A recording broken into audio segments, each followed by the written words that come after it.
എല്ലാവർക്കും steel the ഫ്ലേവറിലേക്ക് സ്വാഗതം. ഇന്ന് നമുക്ക് പഴം പച്ചടി എങ്ങനെയാണ് ചെയ്യുന്നതെന്ന് നോക്കാം. ഇതിന് വേണ്ടിയിട്ട് ഞാനൊരു മീഡിയം സൈസ് ആയിട്ടുള്ള പഴുത്തൊരു ഏത്തയ്ക്ക എടുത്തിട്ടുണ്ട്. ഈ ഏത്തയ്ക്ക ഞാനൊരു 4 കട്ട് ചെയ്ത് വെച്ചിട്ടുണ്ട്.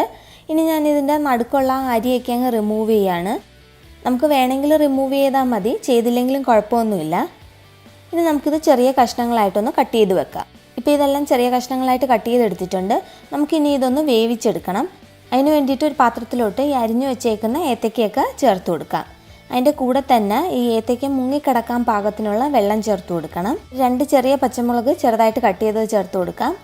ഒരു 1/4 ടീസ്പൂൺ മഞ്ഞൾപ്പൊടി, 2 ടേബിൾ സ്പൂൺ പഞ്ചസാര, ആവശ്യത്തിന് ഉപ്പ്, ഇത്രയും കൂടി ചേർത്ത് കൊടുത്ത് നല്ലപോലെ ഒന്ന് മിക്സ് ചെയ്തിട്ട് നമുക്കിതൊന്ന് നല്ലപോലെ വേവിച്ചെടുക്കാം. ചെറുതായിട്ട് അരിഞ്ഞേക്കുന്നത് കാരണം ഇതിന് ഒരുപാട് വേവില്ല. ഈ വെള്ളമൊക്കെ ഒന്ന് വറ്റി വന്നാൽ മതി.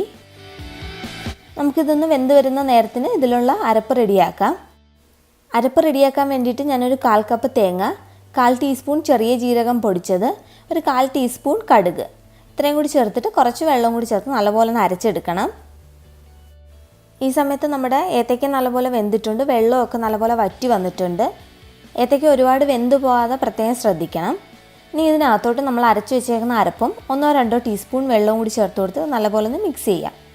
ഈ അരപ്പിൻ്റെ പച്ചച്ചുവയൊന്ന് മാറാൻ വേണ്ടിയിട്ട് നമുക്കിതൊന്ന് മൂടി വെച്ചിട്ട് ഇതിലൊന്ന് ആവി വരുന്നിടം വരെ ഒന്ന് കുക്ക് ചെയ്യണം.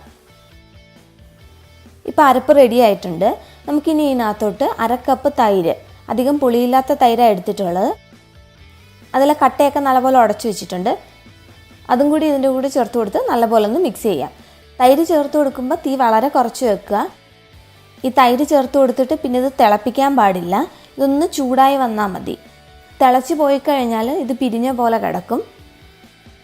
ഇപ്പം ഇത് ചൂടായിട്ടുണ്ട്. ഇനി ഇതിനകത്തോട്ട് ഒരു 10-12 കറുത്ത മുന്തിരിങ്ങയും കൂടി ചേർത്ത് കൊടുക്കുന്നുണ്ട്. അരിയില്ലാത്ത ടൈപ്പ് മുന്തിരിങ്ങ എടുക്കാൻ നോക്കുക.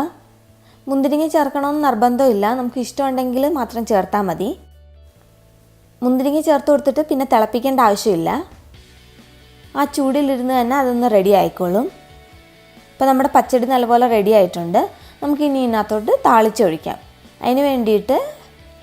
താളിച്ചൊഴിക്കാൻ വേണ്ടിയിട്ട് ഞാൻ വളരെ കുറച്ച് നെയ്യും 1 ടീസ്പൂൺ വെളിച്ചെണ്ണയും കൂടി ചേർത്ത് കൊടുക്കുന്നുണ്ട്.